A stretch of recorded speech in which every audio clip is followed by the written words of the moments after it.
Hi everyone, welcome back to my channel. Today's video is going to be all about eyeshadow, blending it, and how to really get a perfect eyeshadow look, how to blend the proper way, and I think it's going to be more of a beginner video. I'm going to really go in depth, step by step, the tips and tricks that you really need to get the perfect eyeshadow look, the perfect blended eyeshadow look. So I'm going to be sticking with the two Tarte lip palettes, the regular one, the original one, and then also the Bloom. I'm going to kind of go back and forth between these. If you want to know how to blend your eyeshadow like a pro, then keep on watching. And of course, as always, before you leave, please subscribe to my channel. Give this video a thumbs up if you like it. Don't be shy, comment down below, and I want to know what you guys want to see next, what kind of videos I should be making. So don't be shy, comment down below, let me know, and yeah, let's go ahead and get started. Okay, so I zoomed you guys in just a bit so you can really see what I'm doing. So the first step is always to prime the lids. So I like to use the MAC Paint Pot in the shade Soft Ochre. You can go ahead and use any concealer or shadow primer that you like. I like to use it with a concealer brush and just apply it all over the lid. I also kind of like to carve out the brows with this product and just kind of make it really nice and clean and kind of sharpen up that brow, and then just blend it all down. Eyeshadow primer is super important because this really allows the product not to just even stay longer, but also have something for the shadow to stick to. If you don't put primer on or anything as a base, your shadow is just gonna kind of slip and slide around, and it's gonna have nowhere to actually stick to. And obviously that'll make it that much harder to get a nice even blend. You always want to start with a transition shade. So no matter what kind of look you're going for, if you're using purples or blues, you always want to use a very light color in that shade family for whatever look you're going for. So I'm taking my Morphe E23 brush, just like a very fluffy blending brush, and the shade Force of Nature from the regular original Tarte lip palette. And this is going to go right into my crease. Another really important thing is to always tap off excess from your brush, because no matter how much you dip in, how little or how much you dip into the shadow, you're always going to have a little extra product on the brush. And if you just go right into your eye, you're going to have too much product to work with, and it's just going to be that much harder to blend. So you always want to make sure to tap off a little excess before you start blending. When you're going to put the brush onto the eye, you always want to put it where you're going to have most of the product. So for example, I'm blending into my crease, so my transition shade. I wouldn't start applying it here. Personally, for me, I think that a lot of the product kind of gets stuck there, and then you end up with too much product where you don't want it. So I'm always gonna start right in the middle and blend it from side to side. Always want to start from light colors to dark. If you go in with a black or a very dark brown or a dark color, no matter what kind of color theme you're going for, it's going to be super hard to blend. The darker colors are always the more pigmented ones because the color is just so rich that if you go right into it, it's going to be very hard to blend. And the next color I'm going to be going into is the color Dreamer, again from the original Tarte lip palette, and I'm using my MAC 217 brush. This brush is really nice for blending, but at the same time it's pretty precise and it gets right into the crease. So I love this brush, and it's definitely one of my handy dandy blender brushes. Again, tapping off the excess, and we're gonna apply this directly right into the crease, keeping it much lower than our transition color. So again, if we're applying it right into the crease and I wanna keep it on the whole crease, then I'm gonna start in the middle and keep it really precise to where I'm applying it. So back and forth, right into the middle of the crease, and then so this is allowing us to really define the crease a little bit more. I'm taking a little bit more of Dreamer, and here I do want to focus it right in the end of the crease because I want that part to deepen up just a little bit. So I will apply a little bit of the product there, look up just a little bit so that way I have a more defined crease. And so I can see exactly where I'm putting my shadows. What's also good about having a transition color is that if you ever need a little help blending the darker colors, you can go back in with the transition color and it will help a lot to just keep that all nice and seamless. So now we're gonna work on the outer V and the outer crease of the eye. So I'm going into a shade called Multitasker from the same Tarte Lip palette, and this is just a little bit of a deeper chocolatey brown. So again, with that MAC 217 brush, I dipped into that color, tapped off the excess.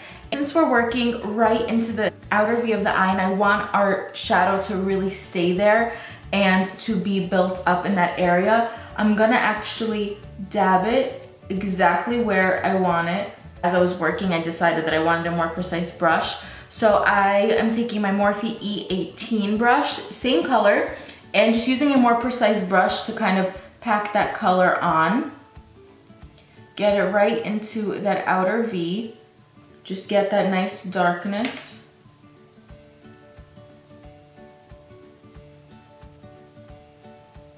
Go in with my MAC 217 brush and just blend that out.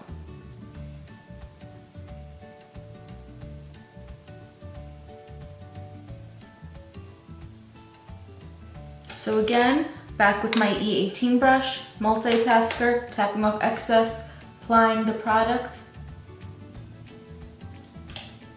and then blending it out. Now just to blend the shadow even a little bit further, I'm going back into that first dark brown color called Deeper with my MAC 217 brush, and I'm just laying it over this part right here and just making it a little bit darker, blending it out so that way the rest of our eye is prepared for any other shadow and everything just blends very seamlessly. Now I'm taking my Morphe E18 brush again and I'm going in with this dark black shadow called Fashionista, taking the littlest bit on my brush, and because it's such a dark color you want to work with as little as product as possible, and I'm gonna apply this right into the corner of my eye.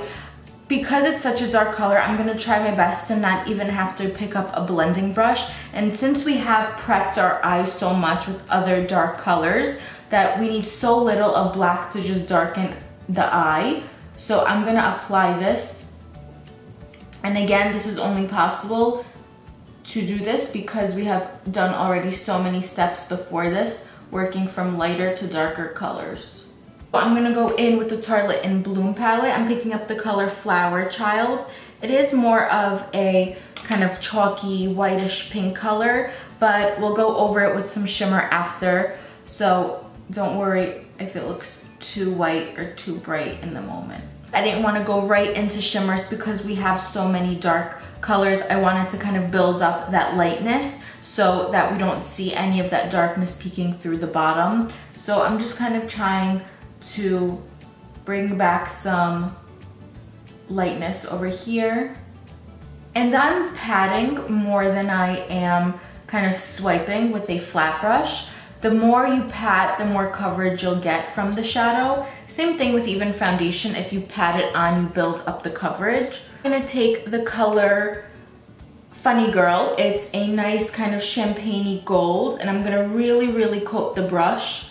Once I coated my brush with that color Funny Girl, I'm gonna wet it with my Fix Plus. I'm just gonna pat it all over my lid.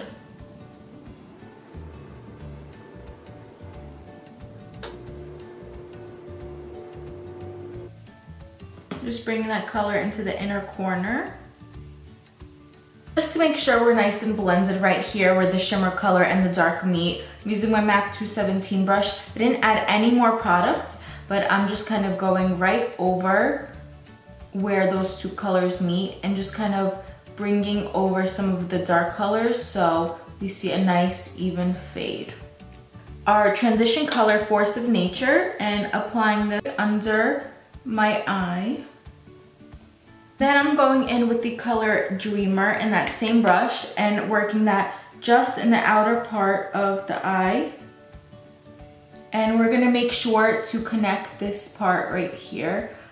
We don't wanna see any gaps in this area because we want the eye to completely flow together and blend together. Then once that is blended, we can go in with that darker color Multitasker and blend that right in the outer corners so those colors are blended so we have that same darkness flowing throughout.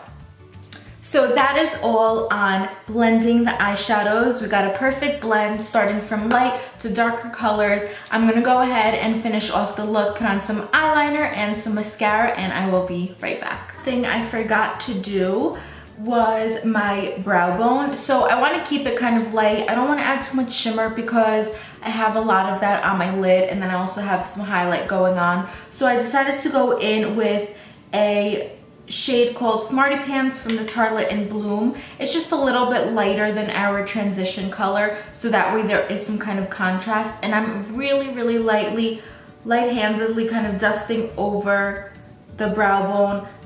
So that is all for this video. I hope you found it at least a little bit helpful. I found that over time doing my makeup and kind of teaching myself, I really found these tricks to be really helpful, and it kind of just became the norm for me. The more that I do eyeshadow and play with makeup, the more that I feel like I use these tips and these, you know, techniques without even realizing. So I know it'll take a little bit of practice, but you know, it's not as difficult as it may look or may seem. It just takes a little bit of patience because there is a lot that, you know, goes into it. You know, I hope that it was helpful to you guys, and I hope that you would use it in your future makeup looks as usual. I always hope that, because that is why I make these videos. So thank you again so much for watching. Please remember to subscribe to my channel before you leave. Give me a thumbs up, and again, comment down below if you wanna let me know what you think, or if you wanna just tell me what you wanna see next time. Anything like that, I'll be open to hearing. So thank you so much for watching, and I'll see you next time.